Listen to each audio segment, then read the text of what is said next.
Muy bienvenidos a todas y a todos al Wilson Welcome Center. everyone to the Wilson Center.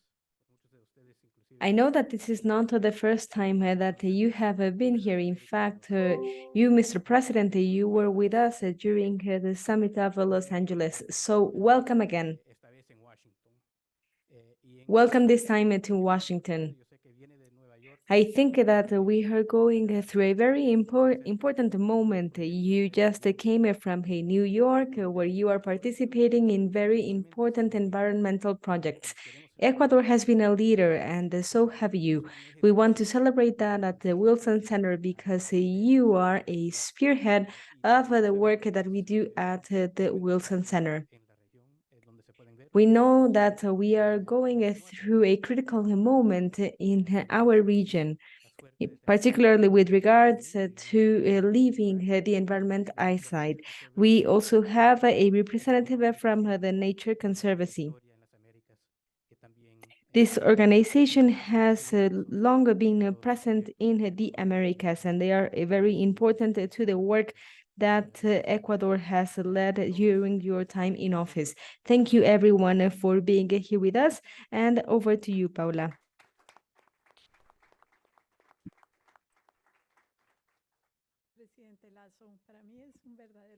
President Lasso, it is a great pleasure for me to host this conversation with you and to share this space.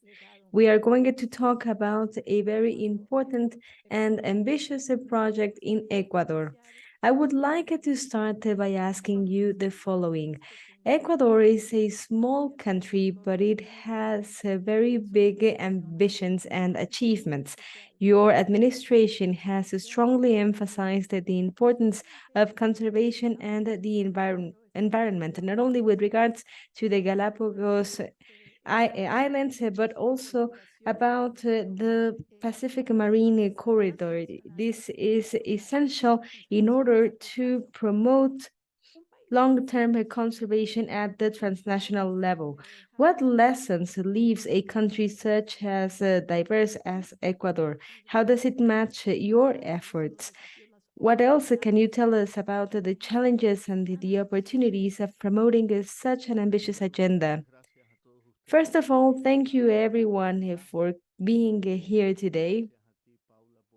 Thank you, Paula, for moderating this conversation, and thank you to the Wilson Center for facilitating their platform so that I can share some ideas about Ecuador.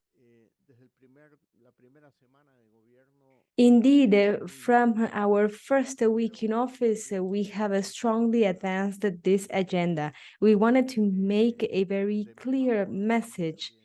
The Ministry of Water and the Environment changed its name to the Ministry of the Ecological Transition in order to show how we are moving forward towards a circular and sustainable economy.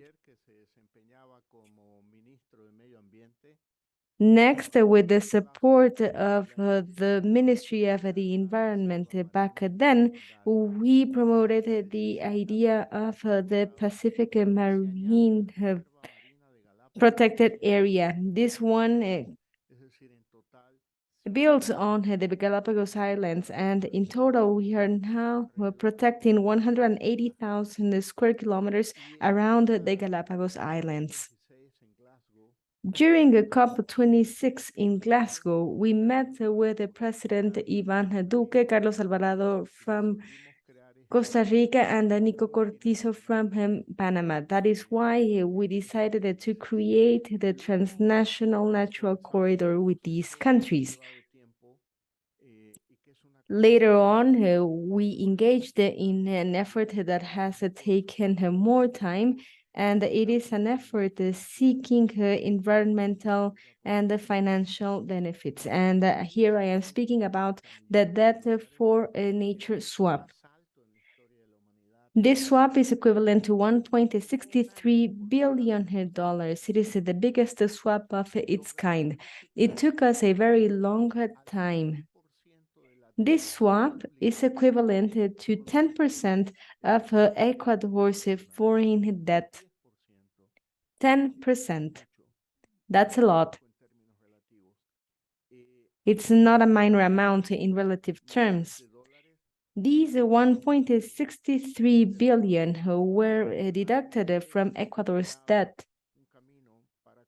Additionally, we have paved the way for a $450 million fund for all projects related to the conservation of the Manal environmentally protected area as well as the Galápagos Islands.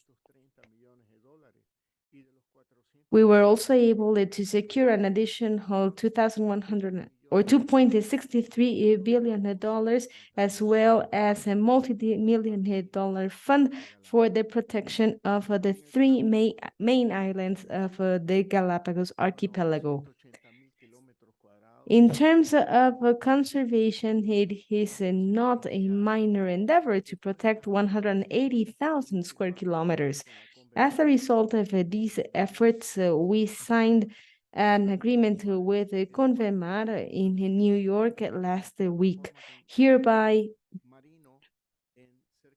increasing the naturally protected areas of Ecuador in the marine region by 250,000 square kilometers.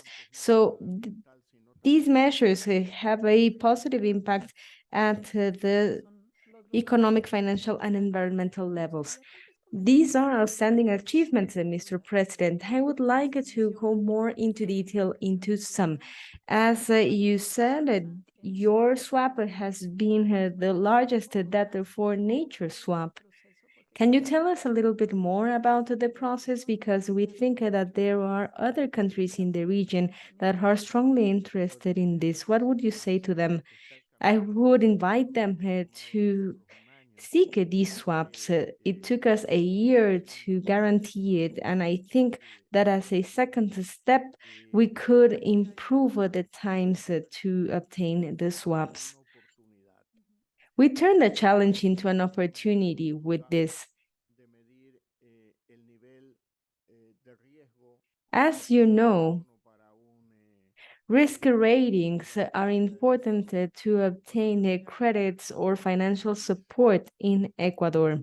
When I arrived in office, our credit rating decreased.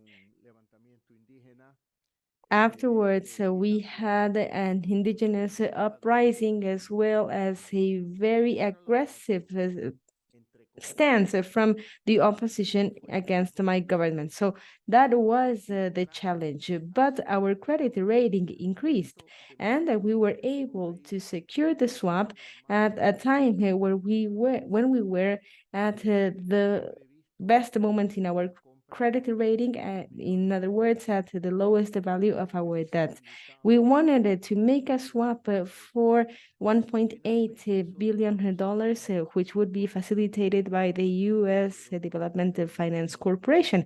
However, I think that creditors did not want to go beyond.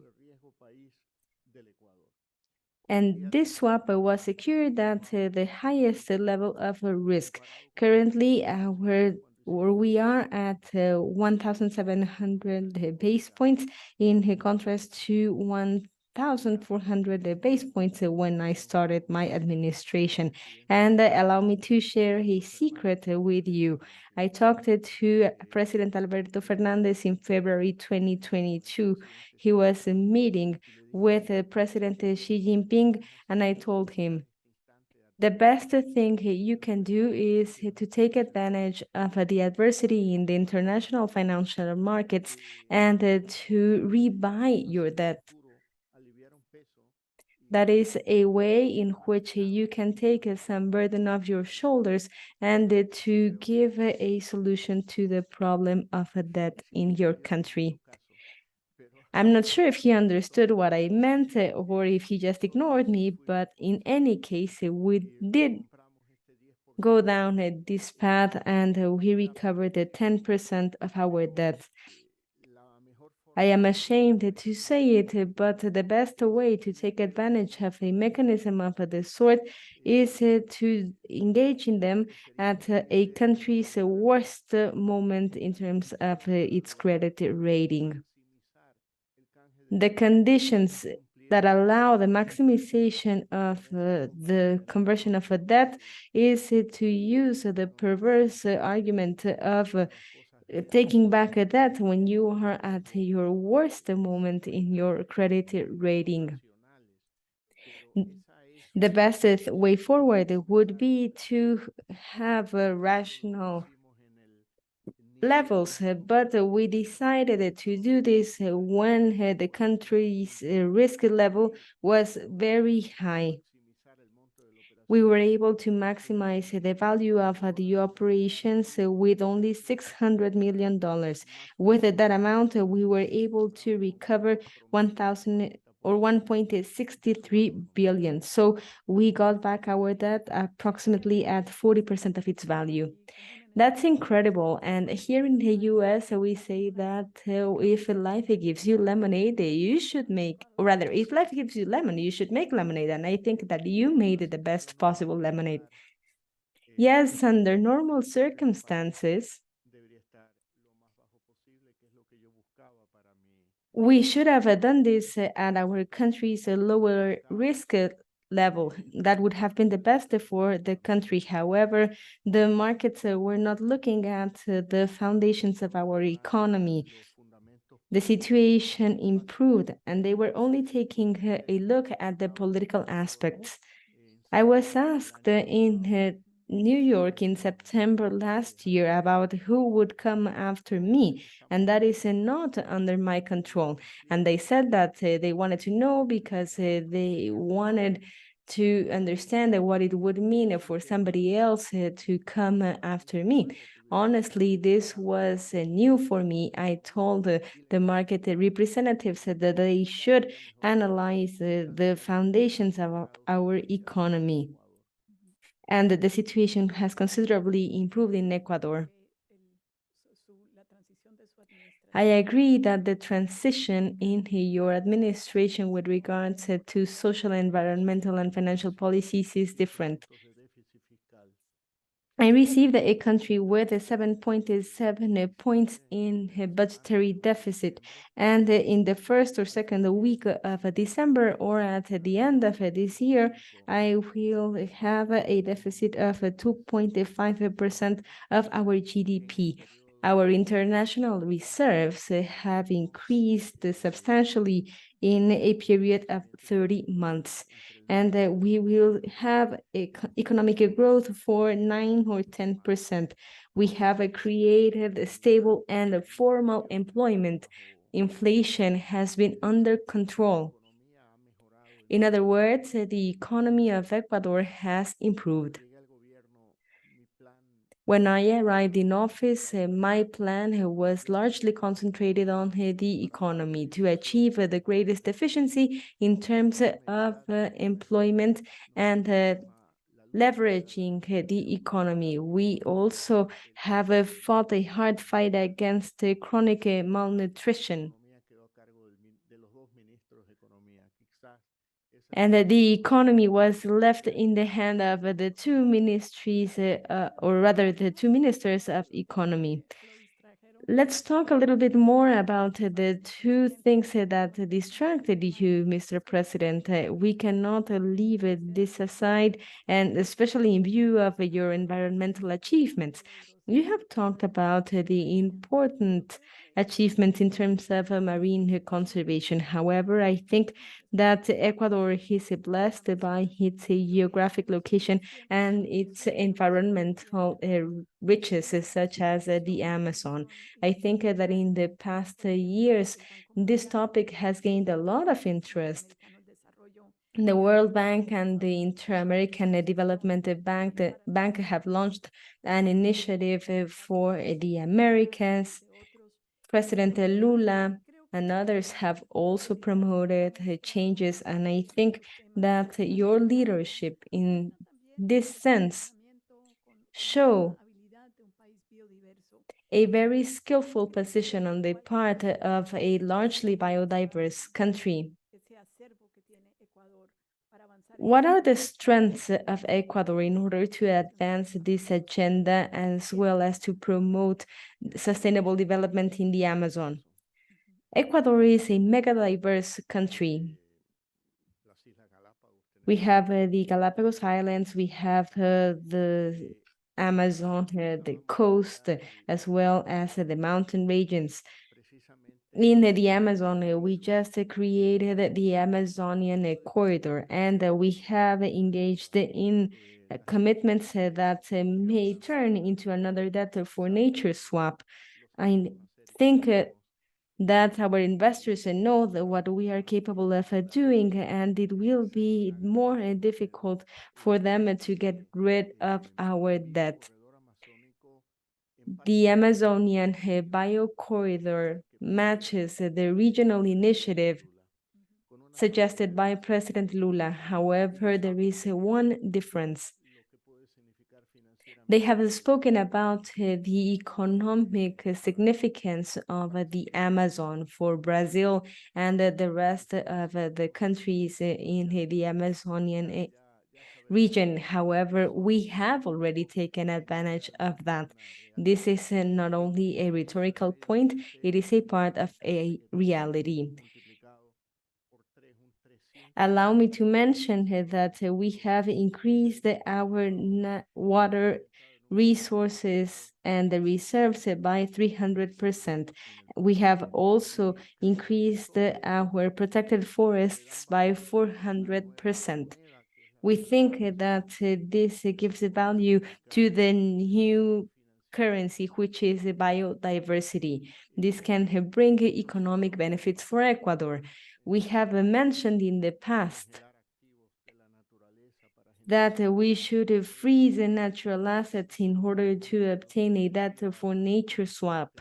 However, we created some form of chimeric strategy, and we were able to materialize this idea with the international development organizations, as well as civil society organizations and the USDFC. We are deeply thankful to the USDFC as well as the European Union for their support. There is an additional political consideration.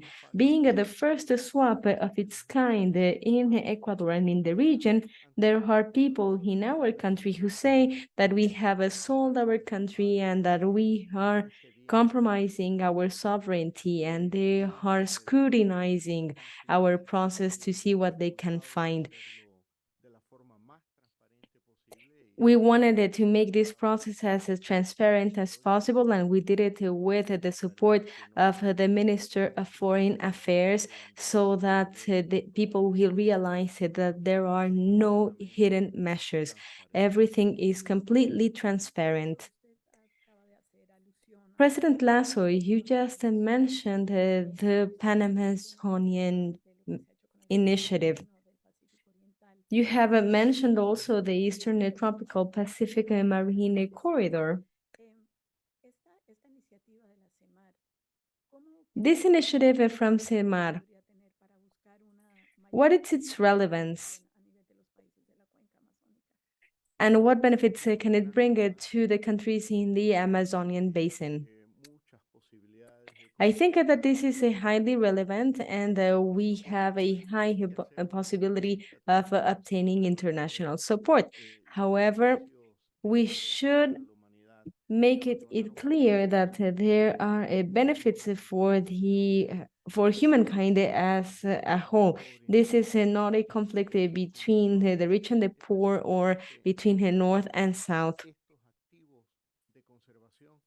The thing is that we have conservation assets that can be very useful for Ecuador, Brazil, and the world, and we needed to mobilize international financial support to create resources based on nature.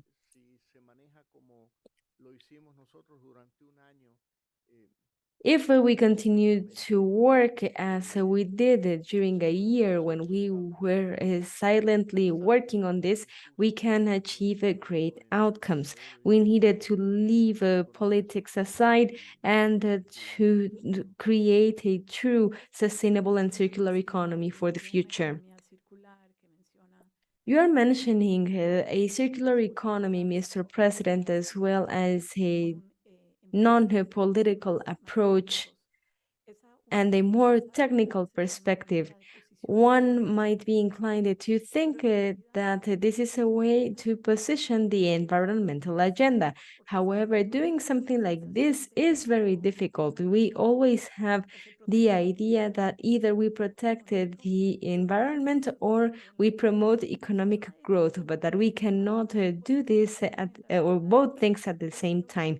However, you have been successful in this. You have translated the environmental agenda into an economic benefit. Can you talk to us about this magic? Well, it's not magic. These are very concrete and technical measures that take advantage of market conditions as well as the global context. And these are very favorable aspects right now. So this is not a matter of magic. Allow me to share a story with you. When the former Minister of Foreign Affairs resigned, I had anticipated, because it's important to anticipate, that somebody could replace him.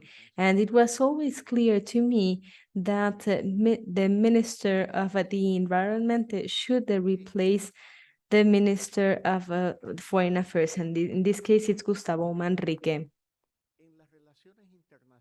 The reason behind this is that in international relations, we will never stop talking about democracy, freedom of investment, human rights, the rule of law, etc. However, there is a new subject in conversations worldwide, and that is the environment. So I said to myself, who is better to promote the environment and to advance our agenda than the Minister of the Environment, who is now the Minister of Foreign Affairs. This is unprecedented in international relations, and I had to explain that the current narrative at the global level is or swirls around the environment and a sustainable economy. That is why I chose the Minister of the Environment and the Ecological Transition to be leading our international efforts. And I did not make a mistake. Look at what we are discussing right now in Washington. This is also what we talk about in Davos, as well as the Inter-American or the Ibero-American Summit and at the UE and the CELAC, at the Summit of the Americas in Los Angeles. So these subjects dominate the international relations agenda. That coming from somebody who has worked in environmental affairs is highly welcomed. However, I think that these subjects are gaining more and more experience. And I am saying this as a Latin American. In our region, we still have a short-sighted vision, and excuse me for saying it. We think that there is always going to be a trade-off. Either we promote one thing or another. However, we are slowly overcoming this dichotomy, but we normally think that there is going to be either an environmental or an economic compromise. So can you tell us a little bit more of this agenda? I think that in terms of the Amazonian biocorridor, it would be a great opportunity to invest in indigenous communities if we are able to do with the Amazon what we have achieved with the Galápagos marine corridor. That would be highly beneficial for the indigenous communities of Ecuador. That is why I don't think there is a trade-off. We can get benefits from both aspects if we develop a program accordingly and if we are patient. As I said, this is not a magic trick, and I don't have a magic wand to pull a rabbit out of the hat. We needed to be patient. We needed to take a moment to stop and think, and we should have a long-term vision. A sustainable economy is not constructed overnight. We cannot change an economic model overnight. It is an orderly process of change in order to mitigate the trauma from this change. And this will also allow us to maximize benefits, such as we have done in the Galápagos Islands.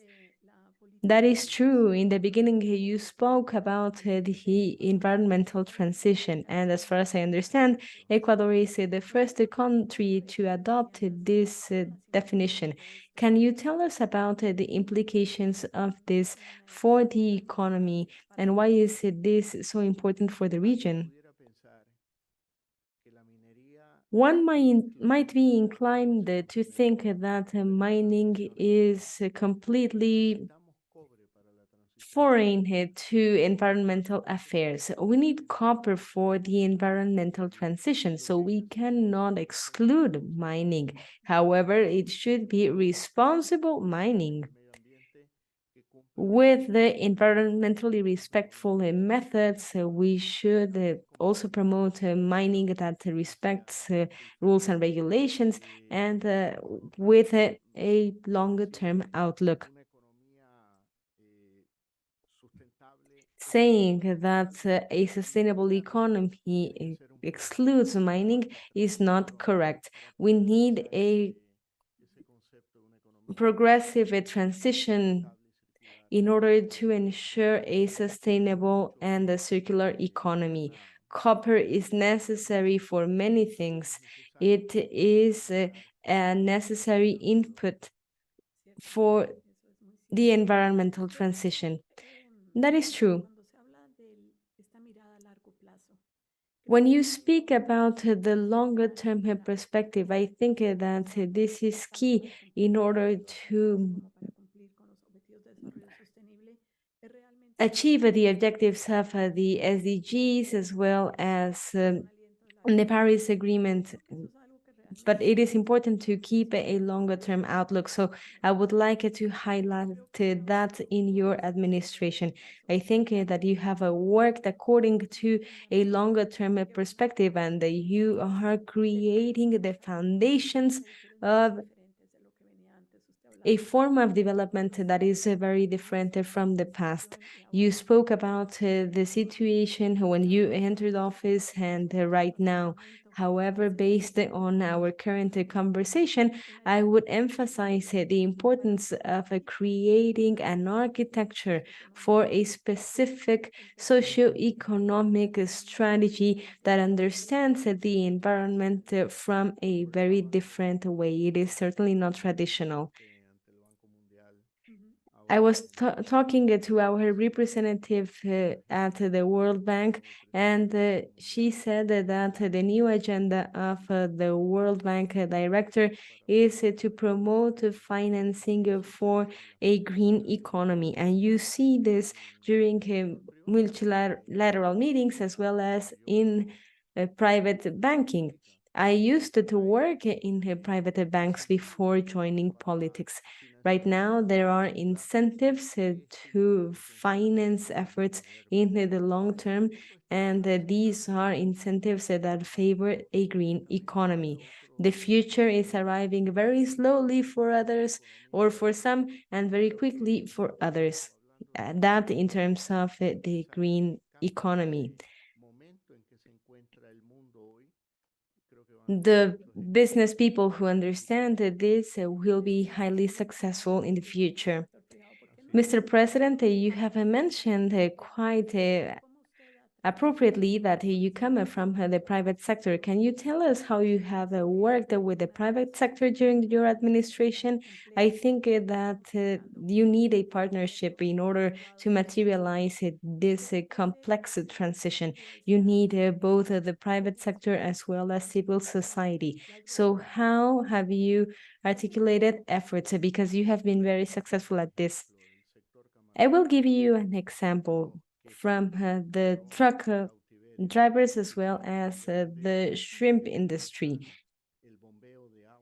The shrimp industry uses pumps to get water and get the water into their farms, either coming from the sea or from rivers.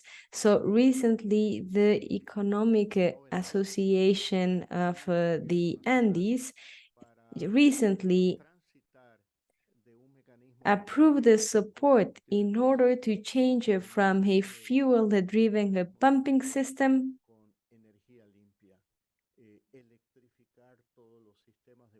and that system will be replaced by a green pumping system. Currently, I don't have numbers about how much energy it will consume per year. However, there will be a considerable reduction in the use of fossil fuels, in particular diesel. There is also a benefit in other areas, for example, in fisheries. They will use more efficient engines than the ones that they are currently using. There are resources available in the world and which are cheaper than continuing to work according to a traditional perspective and continuing to release greenhouse gases. Emissions will be higher than using photovoltaic or solar energy or even wind energy. In our country, 93% of the energy produced is from clean resources. It comes from hydropower. We are starting to develop the first wind farms and as well as the first photovoltaic plant in the coast of Ecuador. I see that there is a growing interest from private investors to invest in these projects, and they are slowly moving away from fossil fuels. What is more, we are seeing that around the world, the cost of money for oil companies is higher. The market is very selective of the projects that they support, and they favor those that promote a sustainable economy. During your government, you have passed very important policies about this. You have, for example, the Zero Carbon Ecuador initiative. I think that all the things that you have mentioned fall within that initiative, but can you give us more detail about it? I am Colombian, and Colombia has always had a very ambitious perspective in terms of the environment. Even if we are not responsible for the historic gas emissions, I think that everybody needs to do their share. It is a shared responsibility. So I love seeing that Ecuador promoted this policy. Can you tell us more about it? Ecuador is like Colombia. Our greenhouse gas emissions are equivalent to 0.19%. We are not major pollutants. However, we have set ourselves a goal that by 2030 we will decrease greenhouse gases. We are indeed a small country with a huge responsibility and huge ambitions as well. I really like that. Has the private sector welcomed this initiative from Ecuador, the Carbon Zero initiative? Yes, of course. It has been welcomed more abroad than inside our country. I think that Ecuador will have to adopt this new global narrative quickly in order to have a more efficient economy and to see their projects materialize. I really like it that you talk about more efficient economies because this goes back to what I was saying. There is a longer way to go to understand that a low carbon emission economy, a more inclusive and a more egalitarian economy is more resilient in the long term, and it will be better suited to address short and the long-term challenges. You have also talked about circular economy. I think you have some interesting initiatives in this sense. Would you like to build on that? Because this concerns the private sector as well. There are some small examples here and there. We just certified 300 recyclers. We know them in Ecuador as the chamberos, people who perform a very low skilled and impoverished job.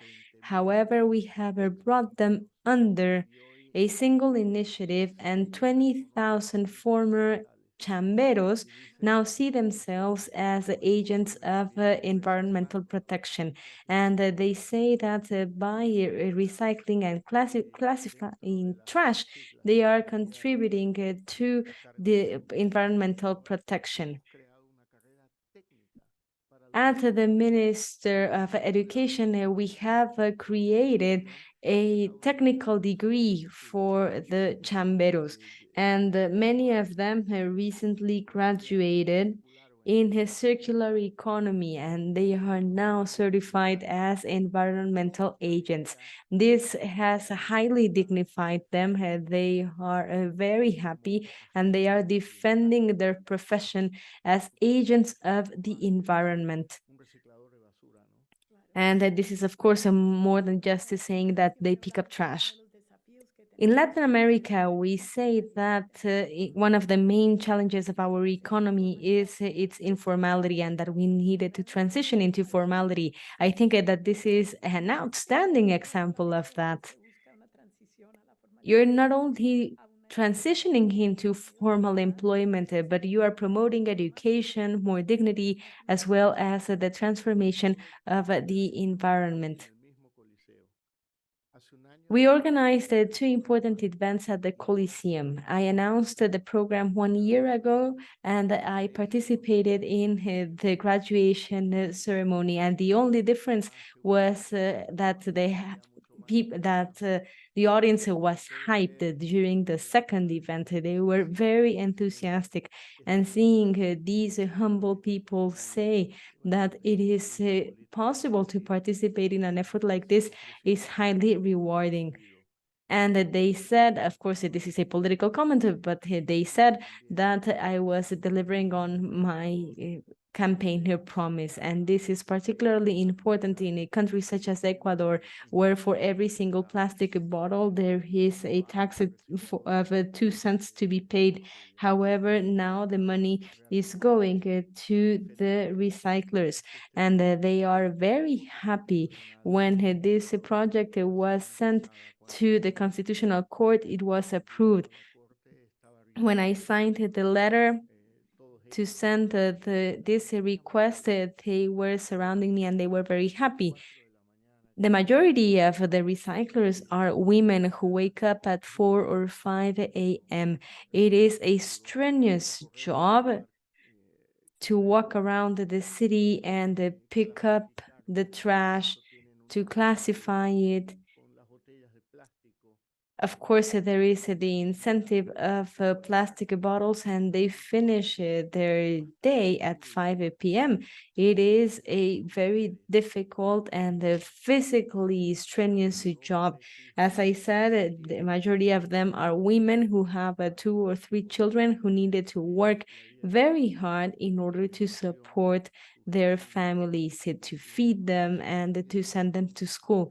And right now they are people who are smiling, and now they call themselves the agents of the environment. They are really enthusiastic and proud of this new title. So This means that we have at least done something and that we have paved the way for something else.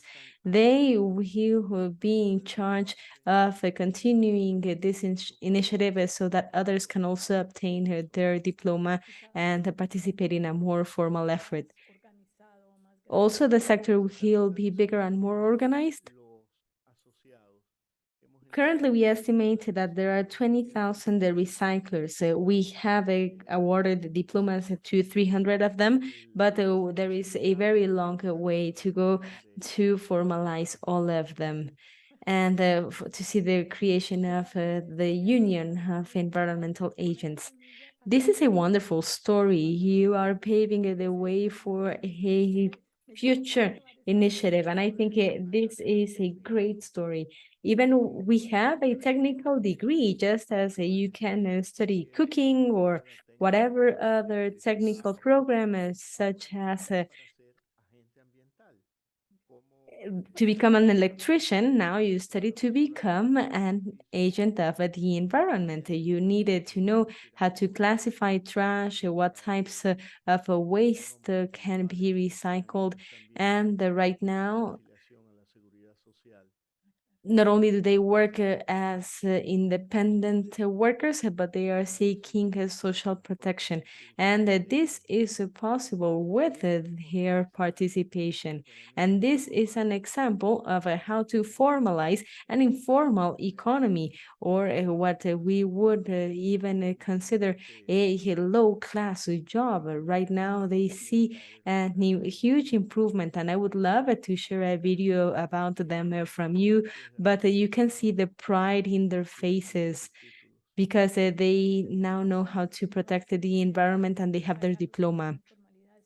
It is true, it's not only a matter of bringing them out of the informal sector. They are even a little bit more than that. They were considered a marginal job. So I think that this is an example of how a structural effort can create deep changes. So I love this effort. If you agree, let's talk about the communities, Mr. President. When you talk about processes such as the water protection areas, I think that Ecuador has a lot to teach the world. It's very important to say that these protected areas were created after long consultations with indigenous communities. So these were truly participatory processes. What is the importance of these processes in your administration? They are essential, in particular in the central mountain ranges. Water is essential not only for personal consumption, but to production. We conducted a participatory process with them to draft the Water Act that we sent it to the National Assembly. Currently, we don't have an assembly until December as a result of the new elections. We have also organized the water mobilization projects, so to speak. So these are projects that will facilitate irrigation in rural areas. There is a very big project where I have invested most efforts in since the first week of my administration. And I am talking about the Chiquicagua region. Chiquicagua is located in the Central Sierra. This effort mobilized the communities. Daily lives and the political life of these communities works around the water, and we have tried to ensure access to water and to prevent the communities to have political conflicts over water as a result of its scarcity. in order to ensure production in the rural areas as well as to guarantee individual consumption, we need to do something like this. From the first day of my administration, we have fought against chronic malnutrition in children. This is a problem that is based on different issues, but one of these issues is water scarcity. So Ecuador has a huge challenge in this sense. Would you like to talk more about this? When I arrived in office, 23.6% of children under the age of 2 were affected by chronic malnutrition. As you know, this affects cognitive and physical development. 23% is an important amount of children who will not have a proper development. We have reduced this number by 3.5 percentage points through an initiative against the chronic malnutrition. This is an interministerial effort in that it touches it, or that concerns primarily the Ministry of Social and Economic Inclusion, as well as the Health Ministry. We have equipped more than 680 medical centers so that they can control the child's body weight as well as their height. The investment was not huge. It didn't require specialized equipment. We have also invested in a software that allows us to have all the information in a single point and to have information from both the mother and the newborn. The Ministry of Social Welfare makes cash transfers as long as the mother will take a full charge of them until the age of 2. Also, the Ministry of Education is working to offer a good early education. And even at the housing ministry, as part of our housing projects, there is always a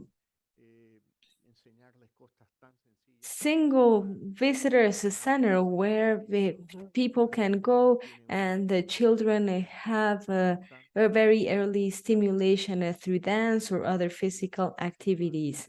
The majority of the ministries work towards a single objective, which is the fight against chronic malnutrition. This is particularly important for me at a personal level because when I was still in Colombia, we were working on developing the Sustainable Development Goals. And this was an example of a deep transition that is materialized whenever the whole government works towards a single goal. And this is an example.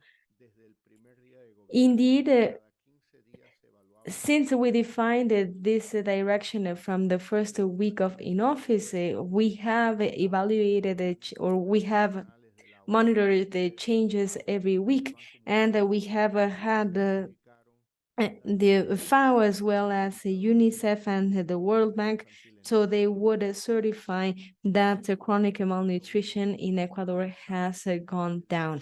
Currently, we are at approximately 20%, but I am still not happy. We have the worst indicator in Latin America. However, we were in the top 3 a couple of years ago. So right now, what we are working on is on making this policy sustainable, and you may wonder why.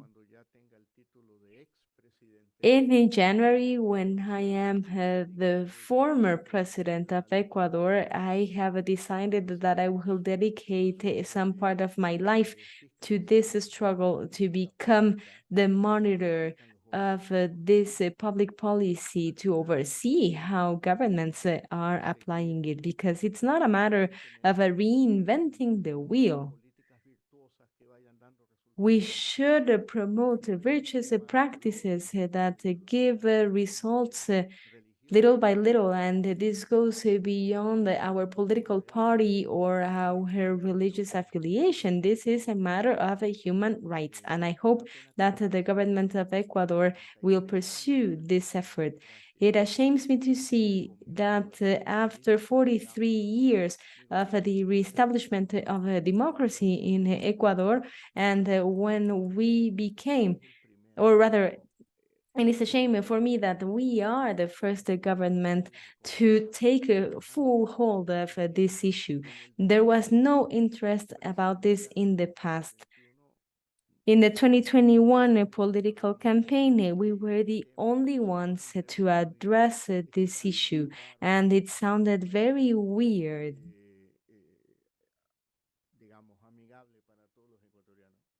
And it was not an important subject for the Ecuadorian population. However, that has changed. Of course, I am slightly exaggerating, but even my team would say that I should not talk about chronic malnutrition in children. It was a very long phrase. People do not understand what that means in political terms. So they said that I should not talk about this. And I said, well, okay, maybe it is not politically effective, but as a human, I needed to fight against this because this is where the future of Ecuador lies.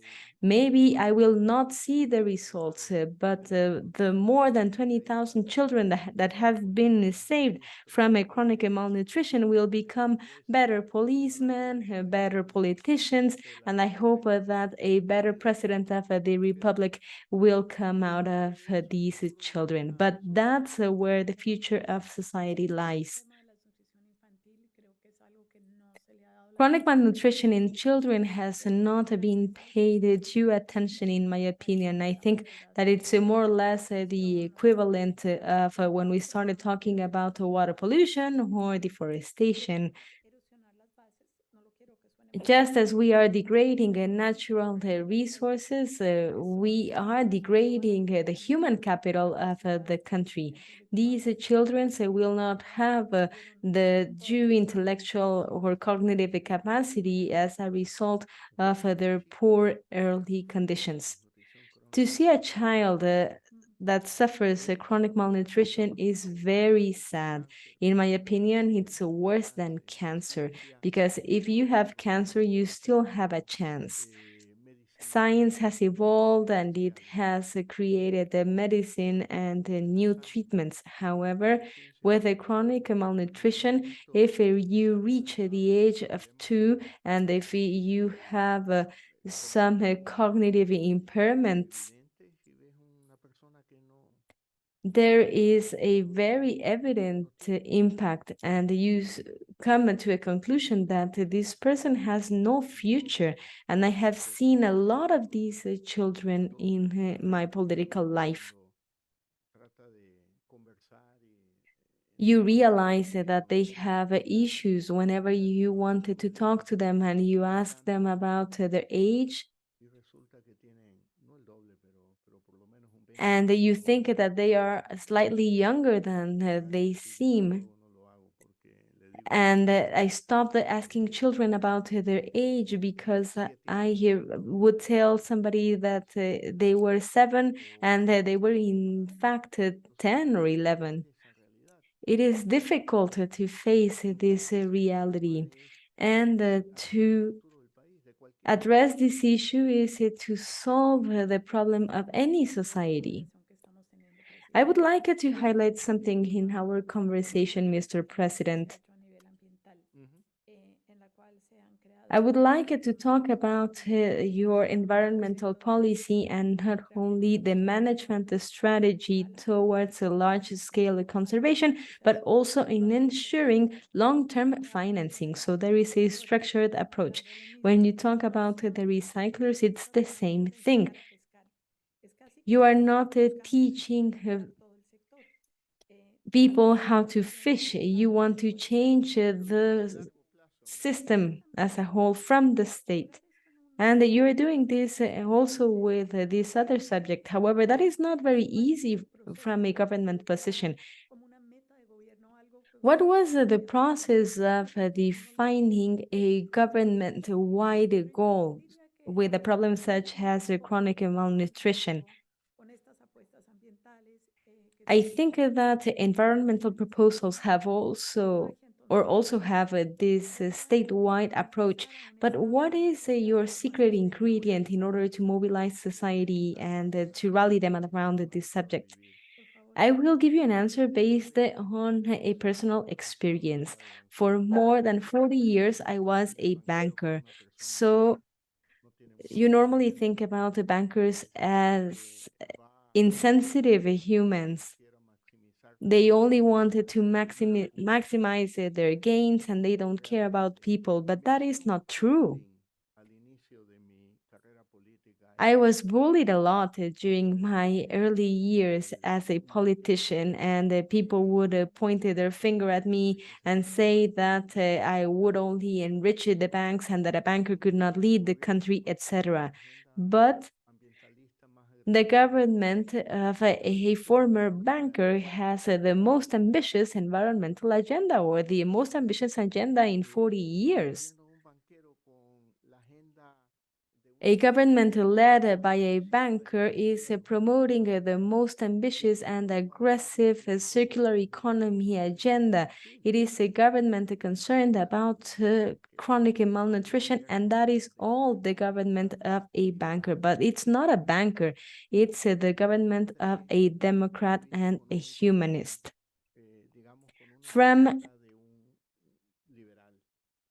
a political perspective, I assumed myself as a liberal, but right now I am a social democrat because when you see the social reality of a country, you wonder what does it mean to reach the zero target if you have children with a chronic malnutrition, or why do you care about reaching the zero goals if you don't have programs such as the one for recyclers. It doesn't matter if you have a 0% deficit if you are destroying the resources for the future. At the end of the day, no one will reward you for a 0% deficit except for the IMF. But why am I in Washington? I am here to talk about these topics. A 0% deficit might be interesting for an economic think tank. However, I think that these topics are not new. They have been permanently present in the world. However, they had been left aside in Ecuador, and we are just putting them at the center of our efforts.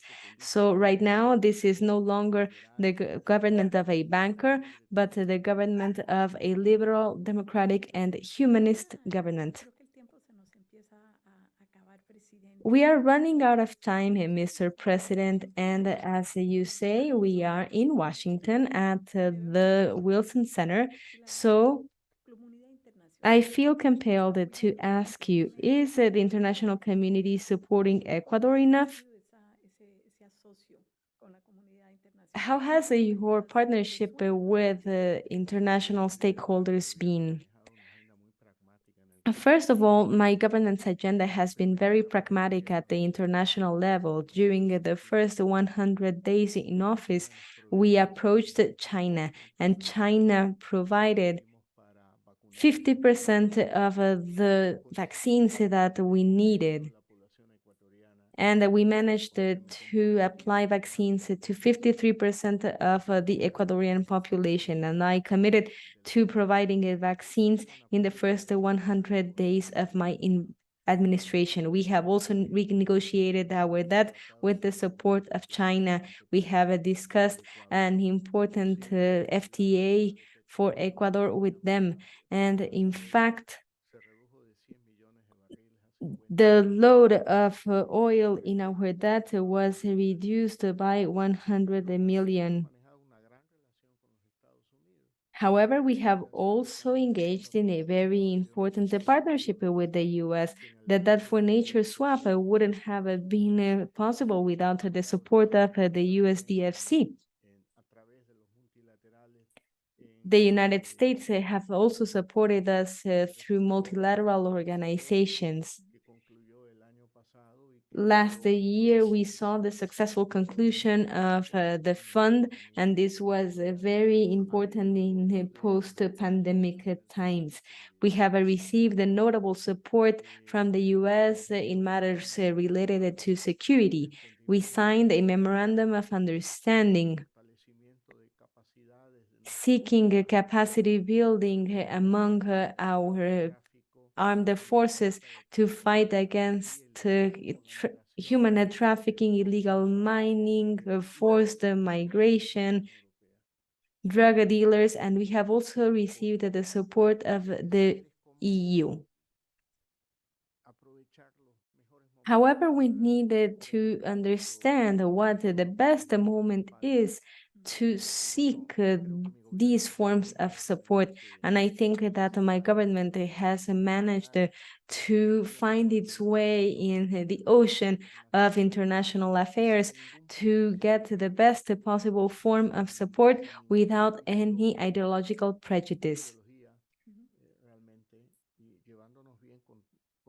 We get along well with everybody, except with the totalitarian states, of course, in Latin America. Thank you so much for the time you have granted us, Mr. President. Your remarks have been very interesting. It's wonderful to get an inside look into your administration. During this conversation, we concluded that your legacy is great. What recommendations do you have for the next government? For the next administration, we are preparing a transition process, which is something I did not have. We are facilitating information about the foundational projects, and I will write a letter to the next president to highlight 3 points. It has not been done in the past, but I will leave a letter to him to talk about 3 key elements, in my opinion. So first, we have security, the fight against chronic malnutrition, and the environment, which of course has to do with a proper economic management and leaving aside populist approaches. Also, as I said, we need to secure a transition that is founded in as much information as possible. I will start working on this from the moment we organize the elections, and I will support whoever is elected. That way, we will secure an immediate and civilized transition, because that is the way things should be in any democratic country. Mr. President, it has been a pleasure and a privilege to share this space with you. Thank you so much.